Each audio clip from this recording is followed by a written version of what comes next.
পরশু থেকে আমাদের নতুন একটা আইটেম চালু হইতেছে, সেটা হলো স্যুপ আর অন্থন। আসসালামাইকুম।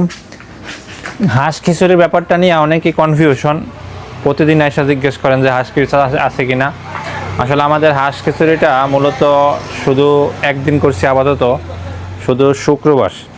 তো এছাড়া বাকি দিনগুলোতে আমাদের রেগুলার যেই খাবারগুলো আছে ওইগুলো পাওয়া যাবে, আর শুধু শুক্রবারে হাঁস খিচুড়ি পাওয়া যাবে। যদি দেখি যে চাহিদা বৃদ্ধি পাইছে, সেক্ষেত্রে সামনে আমরা চিন্তা করতেছি যে 2 দিন, সপ্তাহে মঙ্গলবার এবং শুক্রবার 2 দিন হাঁস খিচুড়ি করবো ইনশাল্লাহ। আর আগামী পরশু থেকে আমাদের নতুন একটা আইটেম চালু হইতেছে, সেটা হলো স্যুপ আর অন্থন। আর দামটাও থাকবে একদম রিজনেবল প্রাইসে, আপনারা আসবেন। আর লোকেশন নিয়ে অনেকে কনফিউশন, লোকেশনটা হলো ঘড়িসার বাজার, ন্যাশনাল ব্যাংকের সামনে Z9 এয়ার ট্রাভেলসের পাশে। আর লোকেশনটা আরেকটু বলি, সেটা হলো নড়িয়া থানা আর শরীয়তপুর জেলা। আসসালামু আলাইকুম।